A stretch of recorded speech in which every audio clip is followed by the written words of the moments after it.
अस्सलाम वालेकुम। सुबह से आगे मैं बहुत खुशामदीद मैं हूँ उवैस मंगलवाला। खुदा का शुक्र अदा करते हैं कि उसने हमें आज की सुबह देखना नसीब फरमाई।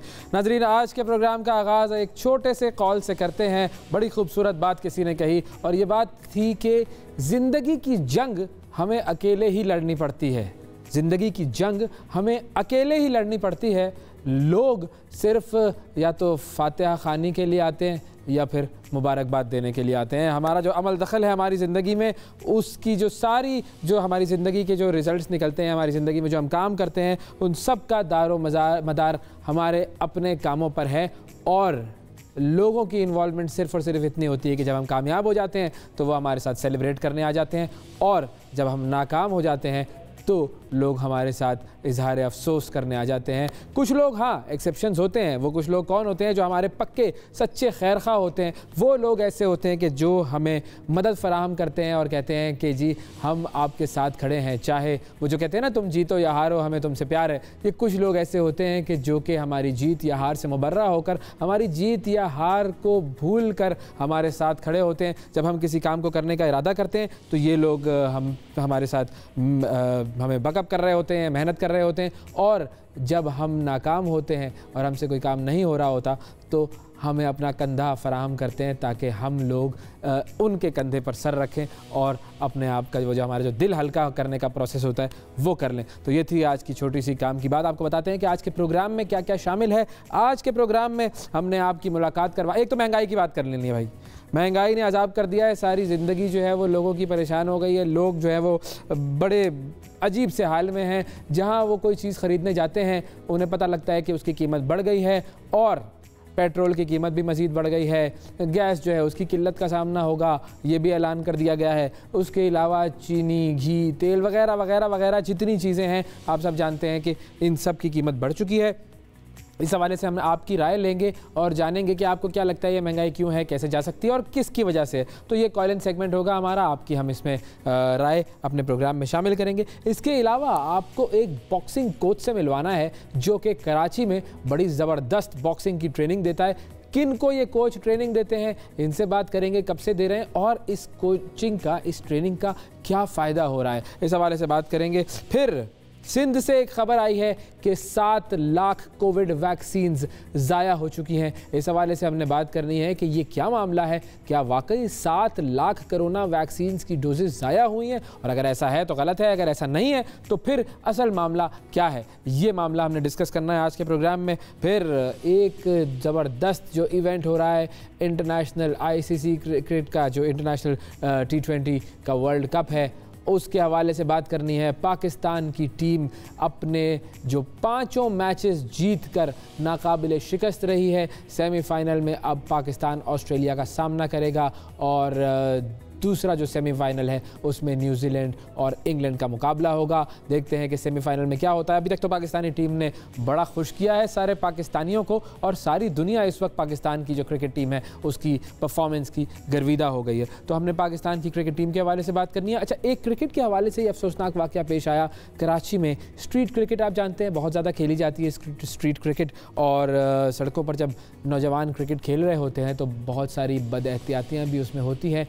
एक खुशगवार वाक़या ये पेश आया कि स्ट्रीट क्रिकेट खेलते हुए कराची का एक बड़ा अच्छा क्रिकेटर, कराची का एक लड़का, वो जाँ भाग हो गया। कैसे हुआ, क्या मामला था, इस हवाले से भी हमने बात करनी है। फिर फ्रांस में हिजाब को सपोर्ट करने की एक कैंपेन थी, वो कैंपेन बंद कर दी गई है। उस कैंपेन को बैन कर दिया गया है।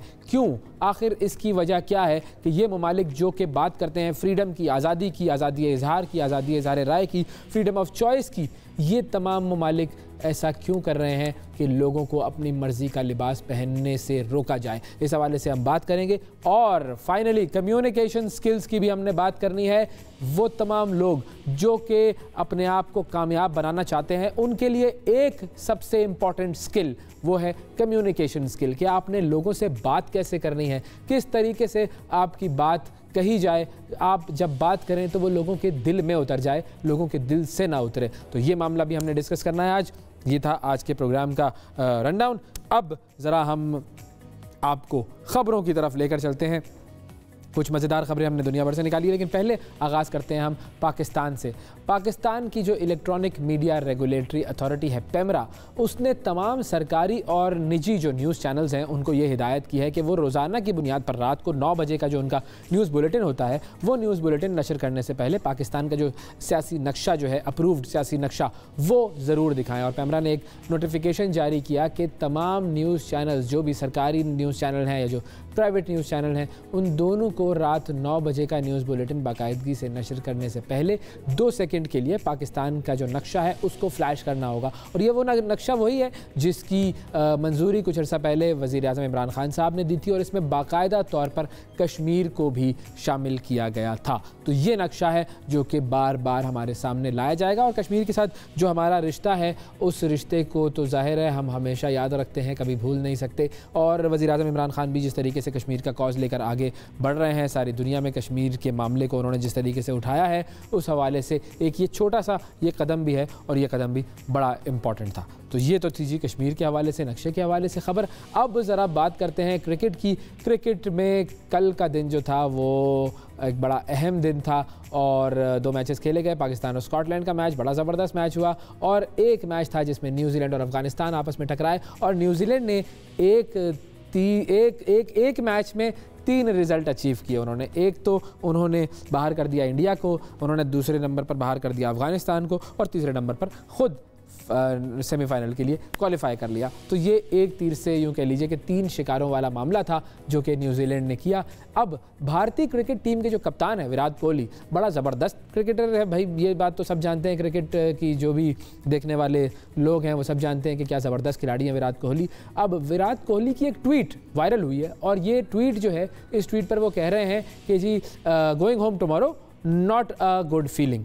अब ये ट्वीट जो है ये ताज़ा ट्वीट नहीं है ना, ये ट्वीट ताज़ा ट्वीट नहीं है, ये ट्वीट जो है वो पुरानी ट्वीट है, 2012 की ट्वीट है। अच्छा, भारत जो है वो इवेंट से बाहर हुआ तो उस वक्त उनकी ये जो ट्वीट है ये वायरल हुई विराट कोहली की और वापस लौट जाने वाली ट्वीट पर लोगों ने कमेंट करना शुरू किया। ये बेसिकली 20 मार्च 2012 को एशिया कप से बाहर होने के बाद घर वापसी की ट्वीट की थी। उस पर अब क्रिकेट फैंस की जानिब से तबसरे किए जा रहे हैं। विराट ने ये लिखा कि कल मैं घर जा रहा हूँ, अच्छा नहीं लग रहा है, बहुत बुरा लग रहा है उनको। अब वज़ीर मुमलिकत हमारे जो हैं बराए इत्तलात फ़र्रुख हबीब साहब, उन्होंने भी इस ट्वीट पर अपने रद्द-ए-अमल का इज़हार किया और कहा कि वर्ल्ड कप तो नहीं मिला मगर चाय का कप ज़रूर हाजिर है। तो ये उन्होंने कहा। इसके अलावा और बहुत सारे लोगों ने उस ट्वीट को रीट्वीट किया है। 2012 की ट्वीट जो है वो, अब ये देखें, सोशल मीडिया पर आप जो कुछ भी लिखते हैं वो सेव हो जाता है और बाद में आपके हवाले से आपके बारे में यूज़ किया जा सकता है।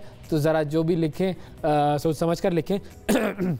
लेकिन बहरहाल जो जज्बात विराट कोहली के उस वक्त थे एशिया कप में, जब पाकिस्तान ने इंडिया को बाहर किया था 2012 में, तो उस वक्त जो जज्बात थे विराट कोहली के और उस वक्त जो जज्बात थे इंडिया के, आज भी वही जज्बात हैं। और इस वक्त तो यूँ कह लीजिए कि पूरे भारत में सोग का समा है। बहुत सारे लोग इस वक्त ये एतराज़ कर रहे हैं कि जी विराट कोहली को जिम्मेदारी लेनी चाहिए। कपिल देव जो कि भारत के बड़े ज़बरदस्त कप्तान रहे हैं, उन्होंने भी ये बात की है कि विराट कोहली को जिम्मेदारी लेनी चाहिए इस शिकस्त की। अब वजूहात क्या है इनके ऊपर ज़ाहिर है आहिस्ता आहिस्ता डिबेट होती रहेगी। तो ये तो खैर भारत की बात थी, लेकिन पाकिस्तान की जो परफॉर्मेंस रही है, कमाल परफॉर्मेंस रही है। और कल का जो मैच था पाकिस्तान का, पाकिस्तान वर्सेस स्कॉटलैंड, उसमें शोएब मलिक पाकिस्तान के T20 में तेज़ तरीन निस्फ सेंचुरी बनाने वाले खिलाड़ी बन गए हैं।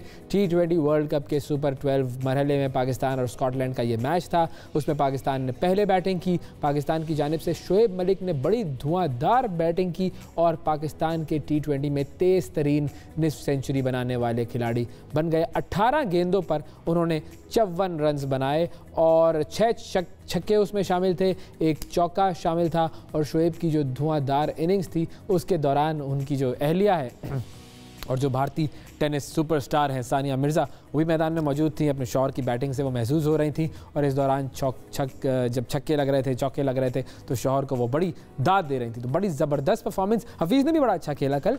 ओवरऑल पाकिस्तान की परफॉर्मेंस, बस सिर्फ ये है कि कुछ ऐसे हैं वीक लिंक्स, लेकिन ये कि उसके बावजूद पाकिस्तान की जो परफॉर्मेंस है वो बड़ी ही ज़बरदस्त रही है इस पूरे वर्ल्ड कप में। अब सेमीफाइनल और फाइनल का मरहला यूँ कहना चाहिए कि 2 कदम दूर है पाकिस्तान चैम्पियन बनने से। अब वो 2 कदम जो है वो पूरे होते हैं या नहीं होते, ये हमें आने वाले कुछ दिन के बाद पता चल जाएगा। तो ये तो थी कुछ क्रिकेट की दुनिया से खबरें।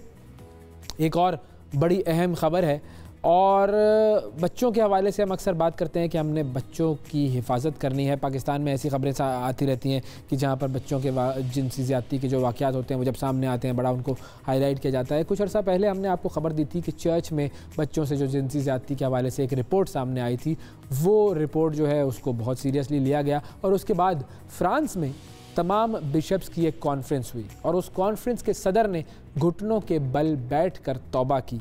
इस मौके पर ज़्यादती का निशाना बनने वाले जो अफराद थे उन्हें भी मदऊ किया गया था इस तकरीब में, लेकिन उनमें से अक्सर ने आने से इनकार कर दिया था। फ्रांस में गिरजाघरों में पादरियों की जानिब से बच्चों का जो जिनसी इस्तेसाल था उस हवाले से एक चश्मकुशा तहकीकाती रिपोर्ट सामने आई थी और रिपोर्ट के मुताबिक 1950 से लेकर 2020 तक फ्रांस में जो कैथोलिक गिरजाघरों में मजमूई तौर पर जो बच्चों से बदफेली के तकरीबन 2,16,000 के करीब वाक़यात रिपोर्ट हुए थे और बच्चों से बदफेली में चर्च के 3,200 पादरी और दीगर अरकान मुलव्विस रहे और मुतासरा बच्चों की जो उम्रें थीं वो तकरीबन 9 से 13 बरस के दरमियान थी और उनमें अक्सरियत जो थी वो लड़कों की थी। और इस हवाले से बहुत शोर पहले भी उठता रहा है, लेकिन ऑफिशियली एक तहकीकाती रिपोर्ट जो है ये कुछ अर्सा पहले ही सामने आई थी और ज़ाहिर है बच्चे चाहे कहीं पर भी हों, किसी के भी हों, किसी भी रंग नस्ल मज़हब से ताल्लुक़ रखते हो, मैंने पिछले प्रोग्राम में भी गालिबन ये बात की थी कि उनकी हिफाजत हम सब पर फ़र्ज़ है। और जब इस तरीके से मज़हब के जो मज़हबी जो जगहें होती हैं वहाँ पर ये मामलात होते हैं तो और ज़्यादा इसके ऊपर जो है वो शोर मचाया जाना चाहिए और उनकी प्रोटेक्शन के लिए वहाँ पर और ज़्यादा इंतज़ामात किए जाने चाहिए। तो ये वाक़या पेश आया था, इसके हवाले से ये कॉन्फ्रेंस मुनक्किद हुई और उसमें इस कॉन्फ्रेंस के सदर ने घुटनों के बल बैठकर माज़रत की, तौबा की। लेकिन ये बात हम सब जानते हैं कि इस माज़रत से, इस तौबा से उन बच्चों को की ज़िंदगी पर कोई फ़र्क नहीं पड़ेगा। वो ज़ाहिर है बच्चे बड़े हो चुके हैं, लेकिन उनकी ज़िंदगियों पर कोई फ़र्क नहीं पड़ेगा। उनके साथ जो ज़्यादती होने थी वो हो गई, उनके साथ जो ट्रॉमा अटैच था वो ट्रॉमा अटैच्ड है। अब वो बच्चों को आप कैसे दोबारा से ज़िंदगी की तरफ लेकर आएंगे, कैसे उनका वो ट्रॉमा दूर करेंगे, कैसे उनका साइकोलॉजिकल डैमेज जो है वो दूर करेंगे, ये सबसे बड़ा सवाल है। और उससे भी बड़ा सवाल ये है कि कैसे आइंदा आने वाले दिनों में आज से ये मामला शुरू करेंगे कि इस तरह के वाक़यात किसी भी जगह पर ना हो, और अगर इस तरह के वाक़यात हों तो वो वाक़या करने वाले को, जो उसके ज़िम्मेदार हैं, जो मुजरिम हैं, उसको सख्त से सख्त सज़ा दी जाए। जब तक ये मामला नहीं होगा उस वक्त तक इस तरह के मामलात सामने आते रहेंगे, इस तरह के वाक़यात होते रहेंगे और ज़ाहिर है बहुत बहुत बहुत ज़्यादा अफसोसनाक ये मामलात हैं। अब एक और ख़बर आपको बताते हैं, स्पेन में एक स्कूल की इंतज़ामिया ने लड़कों को भी स्कर्ट पहनकर आने का हुक्म दिया है। जी, लड़कों को स्कर्ट पहनने का हुक्म दिया गया है। स्कूल इंतज़ामिया ने लड़कों को हिदायत की है कि वो लड़कियों की तरह स्कर्ट पहनकर क्लास में आएँ। और ये जो हिदायत है इस पैगाम को आम करने के लिए दी है स्कूल ने कि कपड़ों की कोई सिर्फ नहीं होती। एडिनबर्ग का जो कैसल व्यू प्राइमरी स्कूल है उसने तलबा और तालिबात को क्लास में स्कर्ट पहनकर आने को कहा है, जिसके बाद तमाम तलबा ने wear a skirt to school तहरीक में शिरकत की और ये जो है वो क्लोथ्स हैव नो जेंडर, ये तहरीक का नाम है, इसका हिस्सा थी। और ये तहरीक उस वक्त शुरू हुई थी जब 15 साल के तालिब इल्म माइकल गोम्स को क्लास में स्कर्ट पहनने की वजह से स्कूल से निकाल दिया गया था। तो ये तहरीक सबसे पहले स्वानवी शहर बलबाओ में शुरू हुई थी।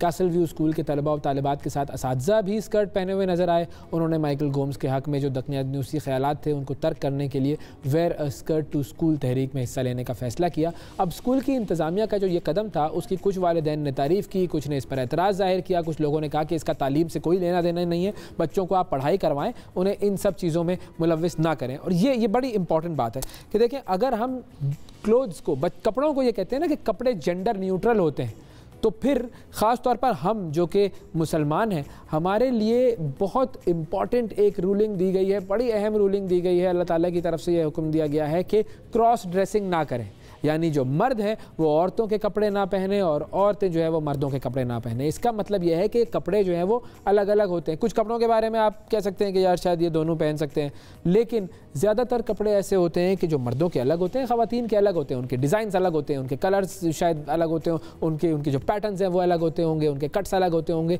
और वो कपड़े अगर आप पहन रहे हैं, यानी मर्द जो है वो औरतों के कपड़े पहन रहे हैं, औरतें जो है वो मर्दों के कपड़े पहन रही हैं, इसको इस्लाम ने सख्ती सख्ती से मना किया, और जो 5-6 ड्रेसिंग रूल्स बताएं उसमें ख़ास तौर पर यह बात मेंशन की गई है। अब वेस्टर्न वर्ल्ड की तरफ से ये चीज़ सामने लेकर आई जा रही है कि जी क्लोथ्स का तो कोई जेंडर नहीं होता, जिसका जो मर्जी जी चाहे वो कपड़े पहन ले, और ये चीज़ हमारे रिलीजियस रूलिंग्स के साथ बिल्कुल डायरेक्ट कॉन्फ्लिक्ट में है।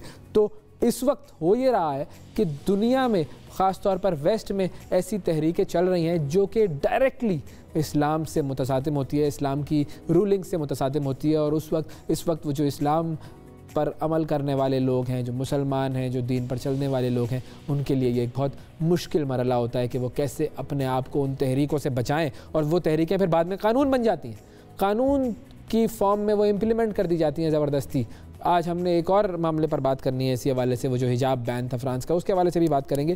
कानून बनाकर लोग इस्लाम से दूर किए जा रहे हैं, बड़ा ख़तरनाक मामला है। अल्लाह ताला से दुआ करते हैं कि अल्लाह ताला हमें इन तमाम फितनों से बचाए। ये तो थी जी कुछ ख़बरें। अब ज़रा आपको मौसम की सूरत हाल से आगाह करते हैं, बताते हैं आपको कि पाकिस्तान के मुख्तलिफ़ शहरों में मौसम की क्या सूरत हाल होगी। इस्लामाबाद में कुछ हद तक तो खुनकी हो गई है, लेकिन ये कि बाकी जो शहरों के सारे मामला हैं हम आपको बताते हैं जी। इस्लामाबाद इस्लामाबाद में है कम से कम 12 डिग्री सेंटीग्रेड, ज़्यादा से ज़्यादा टेम्परेचर होगा 27 डिग्री सेंटीग्रेड। इस्लामाबाद के बाद है लाहौर में कम से कम 15, ज़्यादा से ज़्यादा 29 डिग्री सेंटीग्रेड टेम्परेचर होगा। फिर है कराची में कम से कम 21 डिग्री सेंटीग्रेड, ज़्यादा से ज़्यादा टेम्परेचर जाएगा 35 डिग्री सेंटीग्रेड तक। फिर है पेशावर में कम से कम 12, ज़्यादा से ज़्यादा होगा 29 डिग्री सेंटीग्रेड। और सबसे आखिर में है क्वेटा, कम से कम 60 डिग्री सेंटीग्रेड, ज़्यादा से ज़्यादा टेम्परेचर जाएगा 21 डिग्री सेंटीग्रेड तक।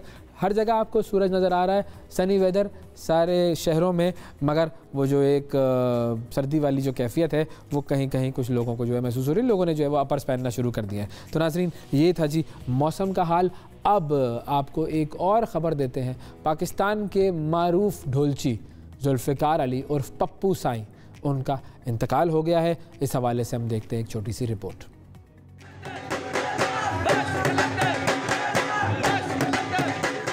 लाहौर के इलाके इचरा में मारूफ सूफी बुजुर्ग शाह जमाल के मज़ार पर ढोल बजाते बेखुद रक्स करते मारूफ ढोलची पप्पू साईं लाहौर में इंतकाल कर गए। पप्पू साईं लाहौर के Pakistan kidney and liver institute में जेर इलाज थे। गुज़श्ता रोज हालत बिगड़ने पर इन्हें ऑक्सीजन लगाई गई। डॉक्टर्स के मुताबिक कैंसर के बायस इनका जिगर 85% काम करना छोड़ गया था। पप्पू साईं ने अपनी तर्ज की मौसीकी और रक्स को नहायत कामयाबी से यूरोप, जर्मनी, स्विट्जरलैंड और बरतानिया के सूफी हलकों में रोशनास करवाया। तकरीबन तमाम मुस्लिम ममालिक और अमेरिका में भी वो अपने फन का मुजाहरा कर चुके थे। उनका नाम Guinness book of world record में भी शामिल है।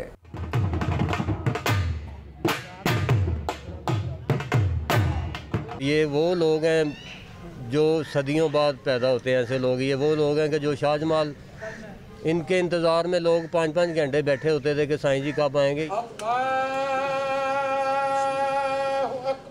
पप्पू साईं की नमाज जनाजा शाह जमाल मज़ार में अदा की गई, जिसमें मदाहों और ढोल मास्टर के शागिर्दों ने शिरकत की। कैमरामैन उस्मान राजा के साथ असद खान, हम न्यूज़ लाहौर। पप्पू साईं के हवाले से ये थी एक छोटी सी रिपोर्ट। अल्लाह ताला उन्हें गरीक रहमत करें। नाज़रीन, इसी बात पर एक छोटा सा वक्फा लेते हैं, वक्फे के बाद दोबारा हाजिर होते हैं। Stay with us.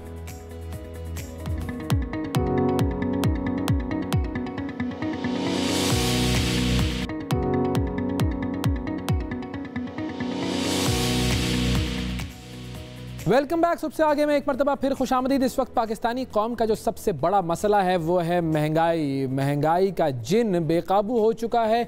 और अगर किसी भी चीज़ की बात की जाए तो उसकी कीमत बढ़ चुकी है। मामला पेट्रोल से शुरू करते हैं। डॉलर की कीमत हमने देख ली थी कि कितनी बढ़ गई थी, फिर उसके बाद डॉलर जो है वो ज़रा आहिस्ता आहिस्ता कुछ कम कीमत होता जा रहा है। लेकिन जब हम बात करते हैं कमोडिटीज़ की, जब हम बात करते हैं ज़रूरियात ज़िंदगी की, तो आप सब जानते हैं कि जब आप जाते हैं कुछ भी सामान लेने के लिए, कोई राशन लेने के लिए, कोई आटा, चीनी, घी, दालें, कोई गोश्त लेने के लिए, तो हम सब जानते हैं कि जी कीमतें बेकाबू हो चुकी हैं। लोग परेशान हैं कि क्यों महंगाई काबू में नहीं आ रही है। हुकूमत की तरफ से जब हम बात करते हैं तो हुकूमत कहती है कि जी सारी दुनिया में महंगाई है, हमने तो बहुत अच्छे तरीके से महंगाई को कंट्रोल कर लिया है। इमरान खान साहब ने ताज़ा ही ये बयान दिया है। वो कहते हैं कि जी पाकिस्तान ने महंगाई का मुकाबला बहुत अच्छे तरीके से किया और पाकिस्तानी हुकूमत ने बड़ा अच्छा किरदार अदा किया है। जितनी जितनी महंगाई दुनिया भर में हुई उसका इम्पैक्ट यहाँ पर नहीं आया है। लेकिन अगर आप किसी आम आदमी से जाकर पूछें तो वो महंगाई की वजह से परेशान है और ये सोच रहा है कि कहीं हमने इस हुकूमत को वोट देकर, इस हुकूमत को इक़्तिदार में लाकर गलत तो नहीं किया था।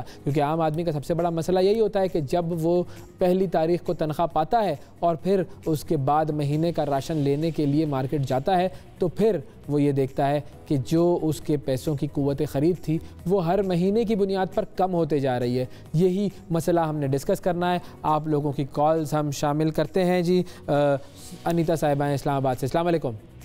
वालेकुम अस्सलाम। जी अनीता साहिबा, क्या आपको लगता है कि महंगाई बहुत हो गई है? महंगाई इस कदर ज़्यादा हो गई है कि जो है ना हम सैलरी लेते हैं तो हमें पता नहीं चलता कि वो कब खर्च हो गया। हम तो जो है ना इमरान खान से जो है ना वो रिलीफ की उम्मीद रखते थे जिस बिना पे हमने इनको वोट दिया था। लेकिन महंगाई है कि कोई एक वो उसका टाइम जो है ना वो है ही नहीं है। एक महीने में 3-3 दफ़ा महंगाई बढ़ रही है। पेट्रोल है तो वो पूरा नहीं होता। तो बहुत ज़्यादा आप ये बताएं कि जब महंगाई बढ़ जाती है और आपकी तनख्वाह पूरी नहीं होती है तो जब तनख्वाह ख़त्म होती है तो फिर उसके बाद गुजारा कैसे होता है? इतना ज़्यादा मुश्किल हो जाता है कि हम लोग सोचते हैं कि अब हमने ड्यूटी पे पहुंचना कैसे है। फ्यूल है तो जो है बच्चे जो है ना वो गाड़ी पे जाते हैं जब तो ड्राइवर्स डिमांड करना शुरू कर देते हैं कि हमारे जो है ना वो पेट्रोल पूरा नहीं होता। बच्चों की क्योंकि बस वगैरह लगवाई हुई है स्कूल की, उसके लिए बहुत ज़्यादा प्रॉब्लम्स हो जाती हैं। महीने में जो है ना। अच्छा, राशन की कीमतों में भी फ़र्क आया है? राशन की कीमतों में भी फ़र्क आया है? बहुत ज्यादा। घर के बजट पे जो है वो बहुत ज्यादा जो है फर्क पड़ जाता है कि हमारा तनख्वाह नहीं बढ़ी। यहाँ पे 10,000 का था अब वो जो है वो 15,000 पे चला गया है। बहुत ज्यादा मुश्किल हो जाती है इस तरीके। और तनख्वाह नहीं बढ़ी है? तनख्वाह तो बिल्कुल वही है जो मतलब 4-5 साल से हमारे वही पुरानी वाली जो है ना रूटीन पे ही चल रही है। अगर महंगाई 3 दफा बढ़ती है तो सैलरी तो हमारी 3 से 4 साल के बाद बढ़ती है ना। तो वो बहुत ज्यादा मुश्किल हो जाता है इस तरह घर को मैनेज करना। जहाँ पे हम चीनी की कीमत देखते हैं वो बहुत ज्यादा है। घी को देखो तो वो जो है ना वो तो चीनी खाने की जरूरत क्या है भाई? ना खाएं चीनी, इसी तरह ना इस्तेमाल करें। हर चीज पे बहुत ज्यादा जो है ना वो जहाँ पे हाफ कीमत में सबसे ज्यादा ट्रिपल हो गई है। बिल्कुल सही। चलें ठीक है जी, हम तो पूरी कोशिश ये करते हैं कि बार बार इस महंगाई के हवाले से शोर करें, बातें सामने लेकर आएँ, लोगों की, आवाम की बातें हुक्मरानों तक पहुँचाएँ। अब हुक्मरान कब इस हवाले से जो है वो काम करते हैं, ये एक थोड़ा सा मामला जो है वो ज़रा संगीन है। बहुत शुक्रिया अदा करेंगे अनीता साहिबा। आसिफ साहब हैं जी कोयटा से। अस्सलाम वालेकुम आसिफ साहब। अस्सलाम वालेकुम आसिफ साहब की आवाज़ ना मुझे आ रही है ना मेरी आवाज़ आसिफ साहब को जा रही है। मुझे लग रहा है आसिफ साहब और मैं जो है वो हुकूमत और आवाम हो गए हैं, हम दोनों को एक दूसरे की आवाज़ नहीं आ रही। चूँकि वो महंगाई के हवाले से बात करना चाह रहे थे, मैं महंगाई के हवाले से बात सुनना चाह रहा था, मगर आसिफ साहब से हमारा जो राब्ता है वो मुनक़ता हो गया। अब जब राब्ता होगा तो फिर हम उनसे दोबारा बात कर लेंगे। उस वक्त तक आसिफ साहब आपके लिए हम दुआ करते हैं कि अल्लाह ताला आपकी जो महंगाई के मसाइल हैं वो हल करे, बल्कि पूरी कौम की महंगाई के मसाइल हल करें। और अभी जिस तरीके से खान साहब ने एक जो रिलीफ पैकेज अनाउंस किया था, इमरान खान साहब ने, उस रिलीफ पैकेज के हवाले से जो है वो भी लोगों से पूछेंगे कि भाई वो जो रिलीफ पैकेज है उस रिलीफ पैकेज का आपको कोई फ़ायदा होता हुआ नज़र आता है या नज़र नहीं आता। क्योंकि हुकूमत दावा तो यही कर रही है कि उस रिलीफ पैकेज से बहुत फ़र्क पड़ेगा और ख़ास तौर पर उन लोगों को फ़र्क पड़ेगा, हमारे जो आबादी है उसके उस तबके को फ़र्क पड़ेगा जो कि गरीब तबका तस्वुर किया जाता है या जो मिडिल क्लास या लोअर मिडिल क्लास तबका तस्वुर किया जाता है, उनको फ़र्क पड़ेगा। और ये सिस्टम इस तरीके से बनाया गया है कि इससे अमीर लोग फ़ायदा ना उठा सकें। अब क्या वाकई ऐसा होगा, ये हमें वक्त बताएगा। और सबसे इम्पॉर्टेंट चीज़ ये है कि लोगों का जो सबसे बड़ा मसला है वो चूँकि महंगाई है, खान साहब जो है वो जोड़ते हैं महंगाई को करप्शन से, और वो कहते हैं कि जी जो पाकिस्तान के जो 2 बड़े लीडरान हैं वो अगर पैसा वापस लेकर आ जाएं तो महंगाई में आधी कर दूं। लेकिन जब तक क्या वो पैसा वापस नहीं आता आपके कहने के मुताबिक, तो फिर क्या आवाम यूं ही महंगाई के बोझ तले पिसते रहेंगे? क्या यही होता रहेगा? ये एक सबसे बड़ा सवाल है हमारा, और इसी सवाल के हवाले से हम आपसे बात कर रहे हैं कि आपके कोई कमेंट हो तो आप हमारे सोशल मीडिया पर भी दे सकते हैं, आप हमारे फेसबुक पेज पर भी दे सकते हैं, हमारे ट्विटर पर भी दे सकते हैं, ताकि लोगों को ये पता चले कि लोगों के जज्बात क्या हैं, हुकूमत तक हम वो जज्बात पहुँचाएँ। और जो सबसे बड़ा इशू आज का महंगाई का बना हुआ है, उस मसले के हवाले से आपकी क्या राय है, और ये भी आपने हमें बताना है हमारे सोशल मीडिया पर और हमें कॉल्स करके भी, कि आपको क्या लगता है कि ये महंगाई है क्यों, और ये जो महंगाई है ये कंट्रोल कैसे हो सकती है, इसका ज़िम्मेदार कौन है? क्या अब की हुकूमत ज़िम्मेदार है, क्या पिछली हुकूमतें ज़िम्मेदार थीं? लेकिन ये सवाल जो है वो जब तक होगा नहीं उस वक्त तक पता नहीं चलेगा। शोएब साहब है हमारे साथ। अस्सलाम वालेकुम। अस्सलाम वालेकुम शोएब साहब।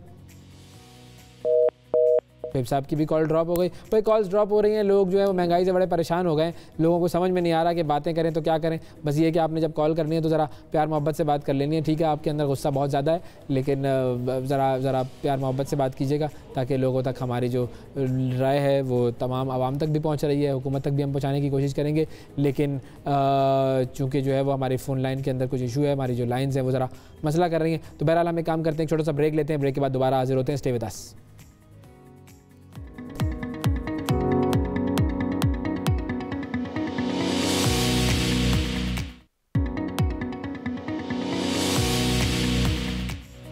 Welcome back. सुबह से आगे में एक मरतबा फिर खुशामदीद। अब ज़रा बॉक्सिंग के बारे में बात करते हैं। बॉक्सिंग के बारे में किसी ने सच कहा है कि उसने गुर्बत की कोख से जन्म लिया है।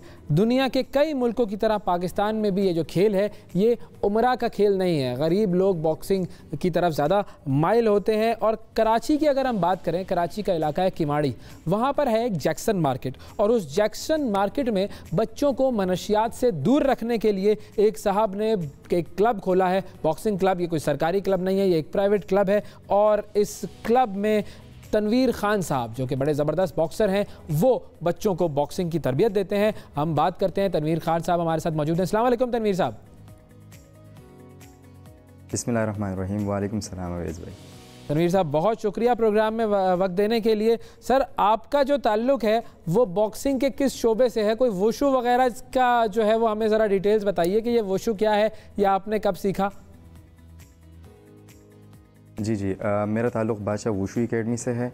और पहले मैंने वुशु जो कंगफू है वो सीखी, और उसके बाद 2012 में मैं बॉक्सिंग मैंने स्टार्ट की, और इसी तरह बॉक्सिंग में खेलता रहा, और उसके बाद फिर मैं कोचिंग की तरफ आया। अच्छा, तो ये जो आपका क्लब है इसके बारे में आप हमें क्या बताएंगे? कितने बच्चे काम कर यहाँ पर सीख रहे हैं, ट्रेनिंग ले रहे हैं, और कब से ये आपका क्लब चल रहा है? क्लब को बने हुए तकरीबन 6 साल हो गए, लेकिन मैंने ज्वाइन किया इनको तकरीबन 4 साल हो गए मुझे ज्वाइन करते हुए। मैं ख़ुद बॉक्सर हूँ, नेशनल बॉक्सर हूँ, लेकिन मुझे आगे बढ़ना था, मुझे आगे खेलना था। लेकिन जब मैंने ये देखा कि माड़ी के बच्चे जो हैं वो गलत सरगर्मियों की तरफ जा रहे हैं, तो मैंने कहा ख़ुद चैम्पियन बनना इतना वो नहीं है, मायने नहीं रखता जितना कि इन बच्चों को एक सही राह की तरफ गामज़न करना ज़रूरी मैंने समझा। और मैंने ये रियलाइज़ किया वहाँ के बच्चों में कि ये गलत तरफ जा रहे हैं, तो मैंने कोचिंग की तरफ कदम रखा। और इसी तरह 4 साल पहले मैंने केमाड़ी बॉक्सिंग क्लब में बच्चों को तरबियत देना शुरू कर दी।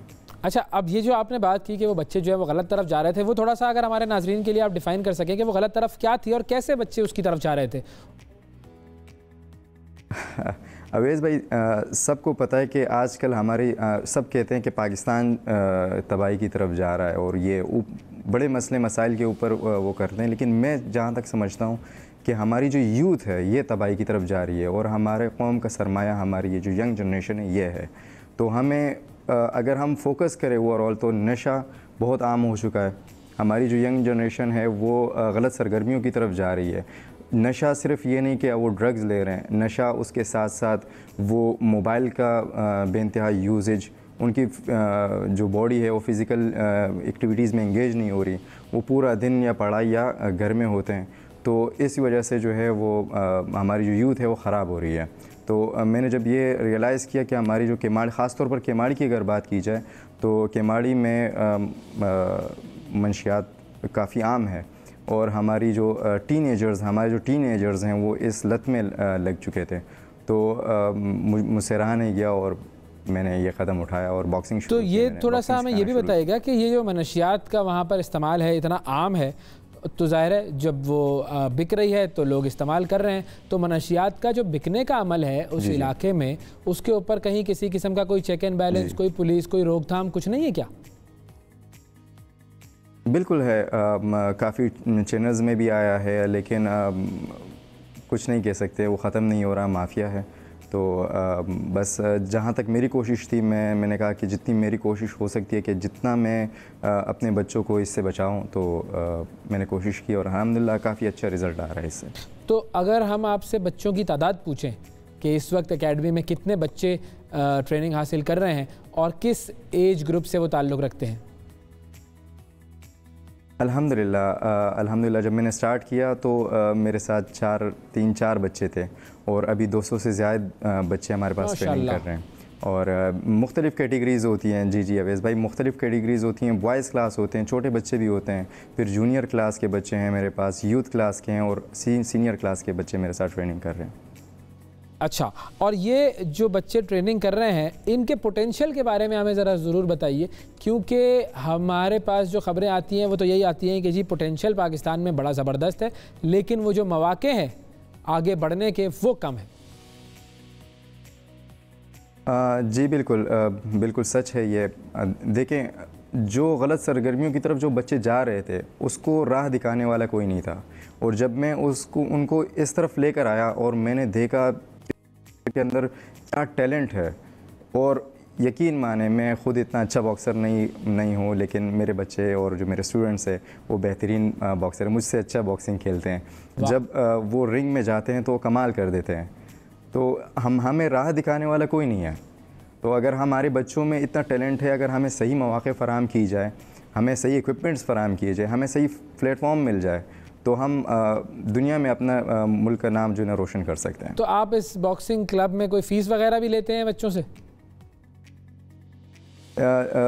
टू बी ऑनेस्ट बिल्कुल फ़ीस तो है, लेकिन तकरीबन 200 में से 15 या 16 पेरेंट्स ऐसे हैं कि वो कभी कभी फ़ीस दे देते हैं। ओवरऑल वो मैं और मेरे एक दोस्त हैं इब्राहिम उस्ताद, हम खुद अपने जेब से इसको जो है ना चला रहे हैं। अच्छा, तो ये जो क्लब आपने बनाया है इसकी एग्जैक्ट लोकेशन क्या है? केमाड़ी जैक्सन मार्केट में है ये। हाँ, अपोजिट केपीटी मैरिज हॉल।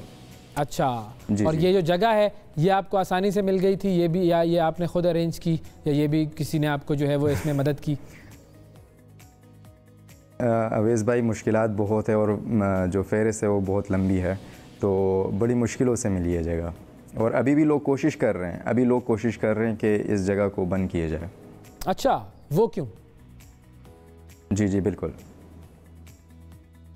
वो क्यों ये कोशिश कर रहे हैं? कौन लोग हैं? वो क्या चाहते हैं? बस नेगेटिव सोच होते हैं लोगों के, नेगेटिव सोचने वाले होते हैं, और वो वहाँ पे कुछ और बनाना चाहते हैं, क्योंकि बेसिकली केमाड़ी में ज़्यादातर जो प्लॉट्स हैं या जो ज़्यादातर जो जगह हैं इस तरह खाली, वो केपीटी की होती है। तो ये जो जगह है ये भी केपीटी की है, तो हमने उसको मेंटेन किया। वो तो पहले वहाँ की जगह आपको मिल कैसे गई? लोग वहाँ पे आके बैठ के खाली पड़ी हुई थी। वहाँ पे पहले नादरा ऑफिस था, और अच्छा। जब नादरा ऑफिस बंद हुआ तो वहाँ पे मंशियात के आदी जो लोग थे वो आके वहाँ पे नशे करते थे। तो फिर इब्राहिम उस्ताद, शेर आलम और आसिफ भाई ने मिलकर, हम सब ने मिलकर उसको एक क्लब की शक्ल दे दी। अच्छा, लेकिन ज़ाहिर है वो जगह जिसकी है वो तो उसी की मिल्कियत रहेगी ना, तो वो ज़ाहिर है जो चाहे वो उस जगह का काम करे। लेकिन ये कि आपका जो बॉक्सिंग क्लब है वो भी ज़ाहिर है बहुत अहम है, और हमारी दुआ ये है कि आपको कोई ऐसी अल्टरनेट जगह मिले जहाँ पर आप अपने बच्चों को बॉक्सिंग सिखा सकें, और इलाके के बच्चों को जो है वो इस मनशियात की लानत से और जितने भी वो गलत एक्टिविटीज़ में पड़ जाते हैं उन सब से बचा सकें। बहुत शुक्रिया अदा करेंगे तनवीर खान साहब, वक्त दिया आपने। नाजरीन, वक्फा लेते हैं, वक्फे के बाद दोबारा हाजिर होते हैं। Stay with us.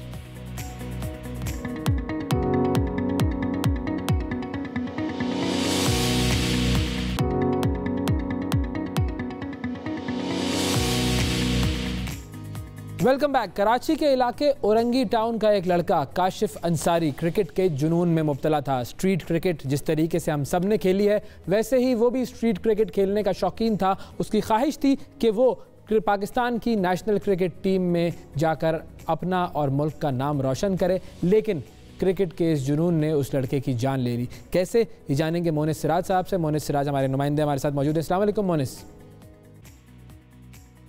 मोनिस साहब हमारे साथ इस वक्त मौजूद हैं। जी, मोनिस साहब से रब्ता जो है हमारा जुड़ रहा है। लेकिन बुनियादी तौर पर अगर हम स्ट्रीट क्रिकेट की बात करें तो स्ट्रीट क्रिकेट हम सब ने खेली होती है, और हम सब जानते हैं कि जब सड़कों पर क्रिकेट खेल रहे होते हैं बच्चे या नौजवान लड़के, तो ख़तरात भी बहुत होते हैं क्योंकि ट्रैफ़िक का बहाव होता है, ट्रैफ़िक तेज़ चल रहा होता है। और कराची के अगर ट्रैफ़िक की बात की जाए तो हम सब जानते हैं कि कराची का ट्रैफ़िक कितना ज़्यादा ख़तरनाक है। गाड़ियाँ, बसेस, ट्रक्स, रिक्शा, मोटरसाइकिल्स, ये तमाम वो सवारियाँ हैं जो कि कराची की सड़कों पर चल रही होती हैं और इंतहाई तेज़ रफ्तारी से चल रही होती हैं।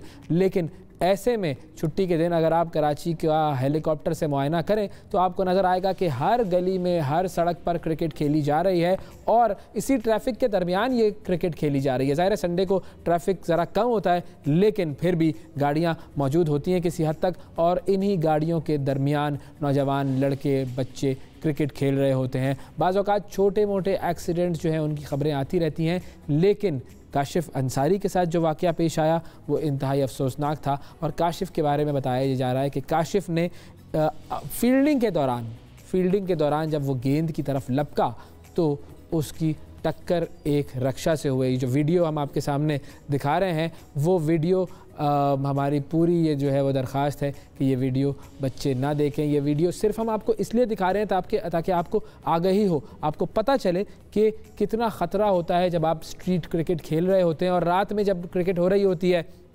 लाइट्स लगाई हुई होती हैं, लाइटिंग का इंतज़ाम किया हुआ होता है, लेकिन ज़ाहिर बात है जिस तरह एक स्टेडियम में फ्लड लाइट्स होती है, मुकम्मल तौर पर रोशनी का समा होता है, ऐसा तो नहीं होता। और इस अंधेरे में जब क्रिकेट खेली जा रही होती है, बहुत सारी ट्रैफिक भी होती है, तो उसमें क्रिकेट खेलना ख़तरे से खाली नहीं होता है। और जब इस तरह के वाक़यात पेश आते हैं तो कोई ना कोई छोटे छोटे एक्सीडेंट्स तो हो जाते हैं, लेकिन इस मरतबा जो वाक़या पेश आया वो बहुत ही अफसोसनाक है। काशिफ अंसारी औरंगी टाउन का ये रिहायशी और ये क्रिकेट खेल रहा था अपने दोस्तों के साथ और क्रिकेट खेलते हुए इस नौजवान की जिसके ख्वाब ये थे कि वो क्रिकेट टीम में जाए, जिसके ख्वाब ये थे कि जिस तरीके से आजकल T20 वर्ल्ड कप चल रहा है और पाकिस्तान की टीम अच्छा ज़बरदस्त परफॉर्म कर रही है, उसके भी ख्वाब यही थे कि वो क्रिकेट टीम में जाए, क्रिकेट खेले, पाकिस्तान का नाम रोशन करे। लेकिन ये एक अफसोसनाक वाक़या जो उसके साथ पेश आया, उसकी जान की बाजी वो हार गया।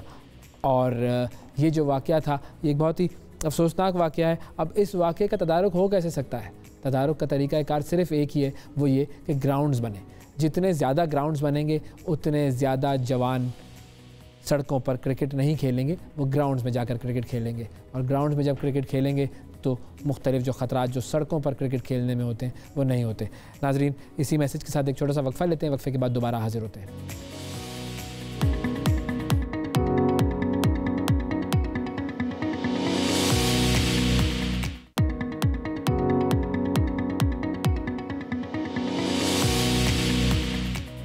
Welcome back. कराची में स्ट्रीट क्रिकेट खेलते हुए कराची का नौजवान काशिफ अंसारी हादसे का शिकार होकर जहाँ बहक हो गया। इस हवाले से तफसीलात जानते हैं, हमारे साथ मोनिस सिराज साहब मौजूद हैं। अस्सलाम वालेकुम मोनिस।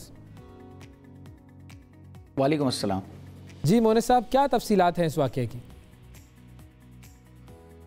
अभी साहब, ये कहानी कराची के एक ऐसे नौजवान की है जिसका ताल्लुक़ तो कराची की कच्ची आबादी समझे जाने वाले औरंगी टाउन के इलाके, जिसे आमतौर पे हम कहते हैं कि गरीबों का इलाका है, वहाँ से था। लेकिन उस नौजवान के ख्वाब बहुत बड़े थे और एक दुनिया क्रिकेट का एक जगमगाता सितारा बनने की आरज़ू थी इस नौजवान की और ये चाहता था कि अपना टैलेंट जो है वो दुनिया को दिखाए। लेकिन बदकिस्मती से इस नौजवान की ये आरज़ू, ये ख्वाहिश जो थी वो पूरी नहीं हो सकी।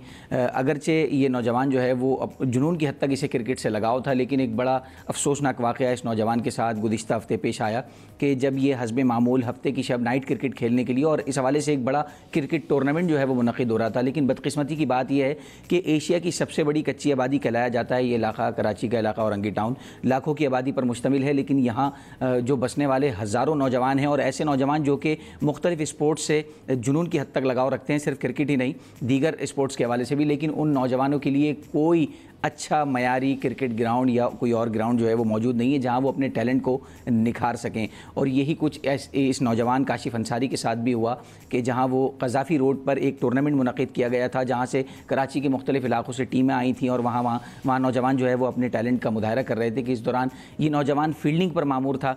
जब बैट्समैन की जानिब से एक स्ट्रोक खेला गया और इसने इस नौजवान काशिफ अंसारी ने जो है वो गेंद पर लपकने की कोशिश की उसे पकड़ने की फील्डिंग के दौरान, तो इस दौरान इसे सड़क पर उस जानिब से से आता रक्षा जो था वो नहीं नज़र आया और वो नौजवान जो है वो बहुत ज़ोर से उसकी टक्कर हुई सड़क से आते एक रक्षे से, जिसके बायस उसको सर में अंदरूनी चोटें लगी।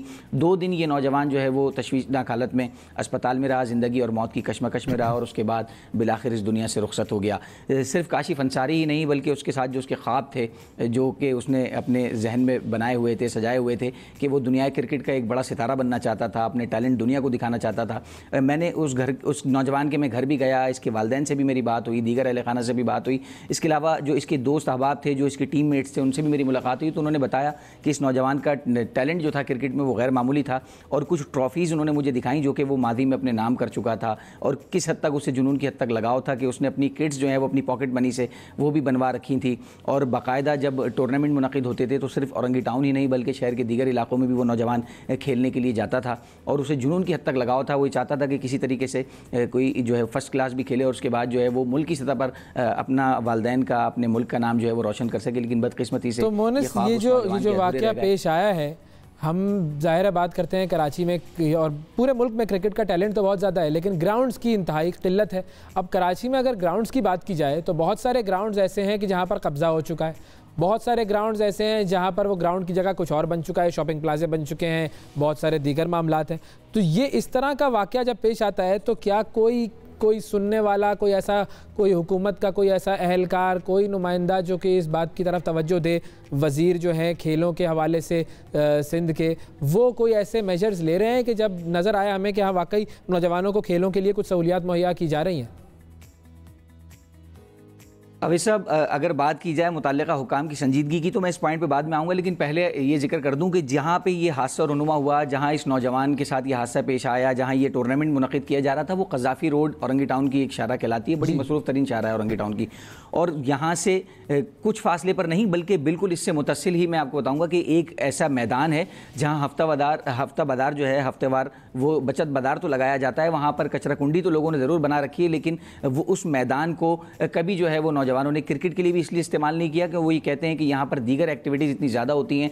आम दिनों में जो है वहाँ रात के औकात में शादियाँ मुनक़िद हो रही होती हैं, दिन के औकात में जो है वो अमूमन बाज़ार लगाए जा रहे होते हैं और ये महज चंद कदम के फासले पर ये मकाम है जहाँ का मैं जिक्र कर रहा हूँ, जहाँ पर यह हादसा पेश आया और जहाँ ये ग्राउंड है। और लोग कहते हैं कि वहाँ लोगों ने कचरा कुंडियाँ बना दी हैं। मुतल्लिका हुकाम की संजीदगी का अंदाज़ा इस बात से भी लगाया जा सकता है कि जब ये हादसा रोनुमा हुआ, इस नौजवान का इंतकाल हो गया, 2 रोज़ ये जिना अस्पताल में एडमिट रहा, उसके बाद जो है ज़ख्मों किताब ना लाते हुए दारफ़ानी से कूच कर गया। लेकिन उसके बावजूद किसी मुतल्लिका किसी इदारे ने, किसी हुकूमती शख्सियत ने, किसी खेल के वज़ीर ने इसके न सिर्फ ये कि ना उनके अहल खाना से कोई मुलाकात की, ना इनकी दादरसी की, ना जो है वो पहुँच कर इस पर ताज़ियत की कि ये बड़ा अफसोसनाक वाक़या पेश आया है, एक टैलेंटेड नौजवान जो था वो हमने खो दिया। बड़ी बदकिस्मती की बात है कि किसी ने इस तमाम तरह वाक़े के बाद भी उसके अहल खाना से ताज़ियत तक की जो है वो जहमत गवारा नहीं की।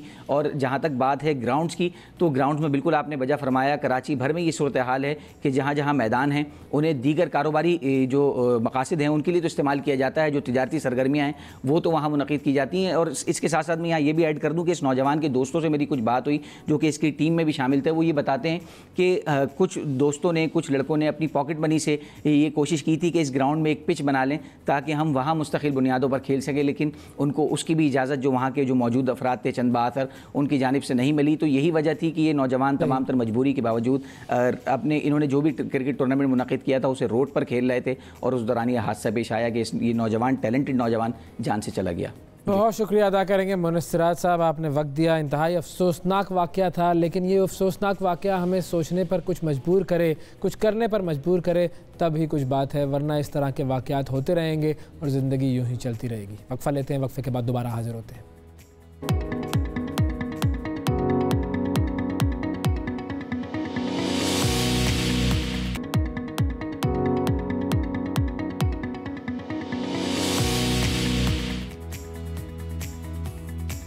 Welcome back. सबसे आगे में एक मरतबा फिर खुशामदीद। अब जरा सिंध का रुख करते हैं, जहां से खबर ये आ रही है कि सिंध में कोरोना वैक्सीन की 7 लाख खुराकें ज़ाया कर दी गई हैं। ये खुराकें सूबे भर में कायम जो वैक्सीनेशन सेंटर थे वहाँ पर रखी गई थी और हुकाम और अमले की गफलत से ये खुराकें ज़ाया हो गई हैं। अब इस खबर में कितनी हकीकत है, क्योंकि ये खबर कई रोज़ से मीडिया पर गर्दिश कर रही है। हमने जब इस खबर के हवाले से तहकीक की तो मामला कुछ और सामने आया, तो इसी हवाले से हम बात करेंगे। कासिम सोमरो साहब हमारे साथ मौजूद हैं जो कि सिंध से पार्लियामेंट्री सेक्रेटरी हैं बराए सेहत। अस्सलाम वालेकुम कासिम साहब। अस्सलाम वालेकुम सर। सर बहुत शुक्रिया प्रोग्राम में वक्त देने के लिए। कासिम साहब ये बताइए कि ये जो खबर है कि 7 लाख कोरोना की वैक्सीन ज़ाया हो गई, इस खबर की हकीकत क्या है? बिस्मिल्लाहिर्रहमानिर्रहीम, बहुत शुक्रिया आपका ये मौका हमें देने के लिए कि हम इस बात को क्लियर करें। देखिए, इस वक्त वेरी अनफॉर्चुनेट है कि हम अगर इस किस्म की जो ख़बरें जब हम चलाते हैं नेशनल मीडिया के ऊपर, और ज़ाहिर है इस वक्त पूरी दुनिया में ये एक बहुत सेंसिटिव टॉपिक है और बहुत सेंसिटिविटी है इस बात की कि हम जो है वो अपने लोगों को उस तरह से वैक्सीन भी लगाएं और उस तरह से हम उसकी सर्टिफिकेशन भी करते हैं। और ज़ाहिर है लोग दुनिया में इंटरनेशनली ट्रैवल करते हैं, लोग यहाँ आएंगे, सारा एक अब फिर इस पेंडेमिक इतनी बड़ी बीमारी है, इसको ख़ात्मे के लिए दुनिया में एक ही प्रैक्टिस इस वक्त सबसे बेहतरीन है, वो है कि वैक्सीन लगाना। अब हमें जो है वो वैक्सीन शुरू से लेकर आज तक चंद खुराकों को छोड़कर जो गवर्नमेंट ऑफ पाकिस्तान ने ख़रीदी हैं, बाकी जो हैं वो हमें हमारे जो डोनर्स हैं, जो कोवैक्स की तरफ से हमें जो है वो गिफ्ट मिली है। लाइक आपकी फाइज़र की वैक्सीन है, आपकी मॉडर्ना की वैक्सीन है, और इसी तरह से आपकी एस्ट्राजेनेका की वैक्सीन है, इवन साइनोफार्म भी, और जो है वो सारी वैक्सीन्स हमें मिली हैं। फिर हमें उस वैक्सीन जब मिलती हैं तो उसके साथ साथ उसकी वैक्सीन के रखने, इस्तेमाल करने का एक प्रोटोकॉल है जो हमें ये हमारे वैक्सीनेटर्स या हमारी जो टीम है उसको सिखाया जाता है कि इसको किस तरह से आप फ्रीज़ करेंगे, किस तरह से आप इसको ट्रांसपोर्ट करेंगे, किस तरह से जब अनफ्रीज़ करके इसको इस्तेमाल कैसे करेंगे। तो ये सारा एक मेकैनिज़म होता है, और उस मेकैनिज़म को WHO या जो हमारी इवन ख़ुद हमारी NCOC के जो मॉनिटर्स हैं वो सब मिल के इस पर एक गाइडलाइन बनाते हैं, और उसी गाइडलाइन की रोशनी में हम वैक्सीन फर्दर डिस्ट्रीब्यूट भी करते हैं और उसी तरह से हम लोगों को लगाते भी हैं। बिल्कुल ठीक। अब इस वक्त हमारे पास सर तकरीबन सिंध के अंदर कोई 2 करोड़ 18 लाख के करीब डोजेज़ जो हैं वो फर्स्ट और सेकंड डोज दोनों मिला के एक जो है लगी हैं। अब उसमें अनफॉर्चुनेट है कि जिस ख़बर का आप हवाला दे रहे हैं उस ख़बर में किसी किस्म की कोई सदाकत नहीं है। देखिए, हमारे पास हर सेंटर पे जहाँ उसका जिस तरह का प्रोटोकॉल है फ्रीजिंग करने से लेकर इस्तेमाल करने का, वो पूरा उसी तरीके से फॉलो होता है। अब हमारे पास ये 97,800 के करीब कोई फिगर है वेस्टेज की, जो किसी रीज़न की वजह से ज़ाहिर है अगर खुदा न खास्ता कहीं किसी इसकी रीज़न पर आते हैं, लेकिन मतलब मैं एक मरतबा फिर आपसे ये क्लैरिफिकेशन चाहूँगा कि ये जो खबर गर्दिश कर रही है कि 7 लाख डोजेज़ ज़ाया हुई हैं, ये आप कह रहे हैं कि ये बिल्कुल गलत खबर है और ऐसा बिल्कुल नहीं हुआ है? बिल्कुल सर, बिल्कुल नहीं होना चाहिए सर। इस किस्म की ख़बरें चलाते वक्त भी हमें जो है वो किसी किस्म की सेंसेशन से अवॉइड करना चाहिए। ये हमारा नेशनल कॉज है।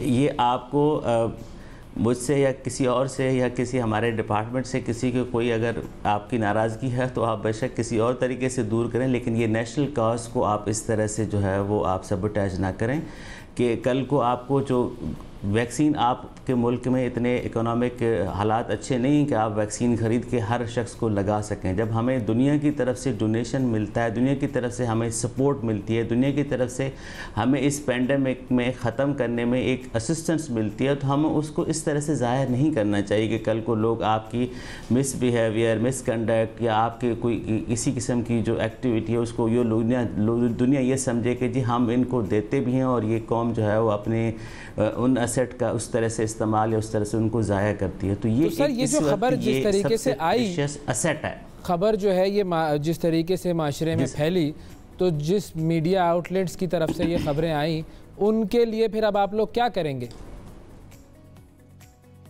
सर देखिए, ये मैंने अपने लीडरशिप को या जो हमारी जो सेकंड ईयर हमने तो अपने तौर पर जो सबसे इम्पॉर्टेंट एस्पेक्ट होता है, हमें किसी से लड़ना नहीं है, किसी से जंग नहीं करनी, एक नेशनल कॉज में सबको मिल के। अब यकीन करें कि जो सबसे इम्पॉर्टेंट इस तमाम कैंपेन में, इवन जब पेंडेमिक शुरू हुआ तब से लेकर आज तक, जिस बेहतरीन बिहेवियर और कंडक्ट का मुजाहरा हमारी मीडिया ने सिंध पर्टिकुलरली और ज़ाहिर नेशनल कॉज में भी हर जगह पर इतना पॉजिटिव रोल, आपकी हर खबर में इस खबर के लिए एहतियातें बताना, उसके अलावा अब एक स्पेयर टाइम करना, टॉक शोज़ करना, फिर लोगों को सेंसिटाइज करना, लोगों को इस बात पे तरवीज देना कि आप किस तरह से मास्क पहनें, सैनिटाइजेशन करें, वैक्सीन लगवाएं, फिर आपको जो सोशल डिस्टेंस, फिर जब हमारे पास हालात बहुत तंग थे, जब लॉकडाउन्स थे, उस वक्त भी आपने आप और हम सब मिलकर लोगों का एक सहारा बने कि हम एक उम्मीद पैदा की कि नहीं, इससे हम छुटकारा पा सकते हैं, इससे हम सारा कुछ कर सकते हैं। तो उसमें ये उन मीडिया ग्रुप्स ने भी बहुत बेहतरीन ताउन किया। मैं ये नहीं कहता कि उन्होंने ताउन, लेकिन बस वो एक खबर जो है वो कभी कभार बहुत बड़ा नुकसान की छोटी सी खबर जो है वो आप एब्सोल्युटली आपको पता है। इससे पहले भी एक ऐसा खबर चली कि जब हम कोई खुदा न खास्ता हम कोई सर्टिफिकेट जो है ना वो जाली बना के देते हैं। हाँ, अगर हम इस किस्म की खबरें, अगर मैं इस किस्म, हाँ अगर देखें इस किस्म का कोई एक एलिमेंट कहीं पर भी कोई होता है तो उसको आपके अगर इल्म में आ गया तो हमें बताएं, हमारे डिपार्टमेंट को बताएं, हमारे जो बाकी इदारे हैं उनको बताएं, और हर चीज़ ट्रांसफर। यहाँ पर अगर कोई वैक्सीन आती है, उसको इस्तेमाल होता है, वो किस सेंटर पे इस्तेमाल होती है, फिर सर उसका पूरा मैकेनिज्म जो है वो हम शेयर करते हैं एनसीओसी के साथ, जो हमारी नेशनल कमांड अथॉरिटी। तो सर इस वक्त सिंध में वैक्सीनेशन की जो सूरत हाल है वो थोड़ा सा अगर हमें गाइड कर सकें कि इस वक्त कितनी वैक्सीन्स मौजूद हैं, कितनी डोजेज मौजूद हैं किस वैक्सीन की, ये भी थोड़ा हमारे नाजरीन को अगर आप बता सकें। देखिए सर, इस वक्त जो हमारे पास कोवैक्स की जितनी बड़ी वैक्सीन हैं, मिसाल मॉडर्ना हमारे पास तो कोई तकरीबन रफली अबाउट 278,000 के करीब वैक्सीन इस वक्त मौजूद हैं जो सेकंड डोज के लिए रखी हुई हैं। क्यों वो उनकी एक्सपायरी करीब है तो हमने उनको सेंटर्स पे पहुंचाया, लोगों को हम कांटेक्ट भी कर रहे हैं। जो कभी कभार ये होता है ना कि कुछ लोग ट्रैवल कर जाते हैं, कुछ अपने गांव से इधर उधर से हो जाते हैं, तो हम उनको दोबारा ट्रेसिंग कर रहे हैं ताकि सेकंड डोज एग्जीक्यूट कर सकें। फिर इसी तरह से फाइज़र की वैक्सीन है वो तो अब बिल्कुल ही थोड़ी सी रह गई है, सैकड़ों में तादाद में होगी। इसी तरह से जो हमारी स्पुतनिक जो गवर्नमेंट ऑफ पाकिस्तान ने खुद ख़रीदी है वो वैक्सीन हमारे सेंटर्स पे मौजूद है, वो भी एग्जीक्यूट हो रही है। इस तरह से एस्ट्राज़ेनेका है उसकी भी हमारे पास मैं बताऊँ फाइज़र की हमारे पास मुख्तलिफ बैचेस आई हैं। जो एक बैच है उसकी जो है वो एक्सपायरी करीब है, उसकी अब हमारे पास कोई 200-400 के करीब डोजेस बचे हैं। अच्छा। बाकी सारे एग्जीक्यूट हो गए हैं। तो ये इसका मतलब ये है कि हम वैक्सीन हमारे कुछ अज़ला में, मिसाल के तो हमारा जो नॉर्थ ऑफ सिंध है वहाँ पर थोड़ी बहुत वैक्सीन डिनाल की, जिस तरह की नेगेटिव ख़बरें आती हैं कि वैक्सीन से ये हो जाता है वो हो जाता है, अब लोगों में मोमेंटम आया, दोबारा से लोग इसको समझ रहे हैं कि हमें वैक्सीन लगाने से हम सेफ़ रहेंगे, हम खुदा न खासा किसी सीरियसनेस किसी एक्यूट बीमारी का शिकार नहीं होंगे। तो लोग अब इसी बात के हवाले तरीके से आ रहे, ये भी हम मीडिया के तवस्सुत से ये पैगाम भी लोगों को देते हैं कि देखें जो वैक्सीन इस वक्त लग रही हैं सिंध में भी और बाकी सूबों में भी, वो एक्सपायरी के करीब भी ज़ाहिर है, हर वैक्सीन की एक एक्सपायरी होती है। तो आप लोग ज़्यादा से ज़्यादा तादाद में जाएं, वैक्सीनेशन करवाएं अपनी। वैक्सीनेशन ही इस बात की गारंटी दे सकती है कि आपको अगर खुदा न खास्ता कोविड हुआ तो वो बहुत ही माइल्ड होगा, सिवियर नहीं होगा, और उससे आप भी बचेंगे और दूसरे लोग भी बचेंगे। ये बड़ा इंपॉर्टेंट मैसेज था सर, ज़रूरी था इस वक्त। सबसे इम्पॉर्टेंट बात होती है वैक्सीन लगने से जो सबसे इमीडिएट, अगर खुदा ना खास्ता आपका कोई शख्स या फ़र्द जो है वो इन्फेक्ट हो सकता है, वो आपकी अपनी फैमिली होगी जी। आपने अपने फैमिली को बचाना है, फिर इसी तरह से आपके मोहल्ले एक दोस्त हैं, आपके मोहल्ले के लोग हैं, फिर इस तरह से आपका शहर है, फिर इस तरह से आपका सूबा है, फिर इस तरह से आपका मुल्क है, और फिर ये आप अच्छे एम्बेसडर, अगर खुदा ना आप अगर ट्रैवल भी करते हैं तो आप एक अच्छे एम्बेसडर के तौर पर अपने मुल्क का इमेज लेके दुनिया में जाएंगे। अच्छा सर, जो आप बता रहे थे कि तकरीबन कोई 97,000 के करीब जो वैक्सीन ज़ाया हुई हैं, वो भी बता दीजिए कि वो किस तरह ज़ाया होती हैं, वो क्या मामला होता है, क्योंकि 97,000 भी वैसे तो सुनने में एक बड़ा नंबर है। अच्छा, एग्जैक्टली सर, देखें हमारे पास ये परसेंटेज 0.4% बनता है, वो चीज़ अगेन जो हमें WHO स्टैंडर्ड्स दिए गए हैं सर उससे बहुत कम है, लेकिन ये नहीं होना चाहिए था। अब उसकी रीज़न्स हैं ना सर, देखें आपके पास एकदम से इतना बड़ा अमला, फिर हर जगह पर वैक्सीन पहुंचाना, फिर आपके गली मोहल्ले, आपके गांव जो दूर दराज एरियाज़ हैं वहाँ पर अगर कहीं टेम्परेचर का थोड़ा सा मसला हो जाता है तो हमें उन लोगों को सेंसिटाइज़ किया हुआ है वैक्सीनेटर्स को या उसके साथ जो टीम जाती है कि अगर इसका टेम्परेचर इतना चेक करें कम हो गया है तो आप उस वैक्सीन को यूज़ ना करें, ताकि उसकी इफ़ेक्टिवनेस जो किसी के ऊपर लगनी है तो वो उसकी इफ़ेक्टिवनेस रहे। नंबर एक बात। नंबर दूसरी बात सर, कभी कभार ये होता है कि एक जैसा कुछ हमारे जो वैक्सीन हैं उसकी जो वायल्स हैं उसमें किसी में 10 जो है वो डोजेज़ होते हैं, किसी में 6 डोजेज़ होते हैं।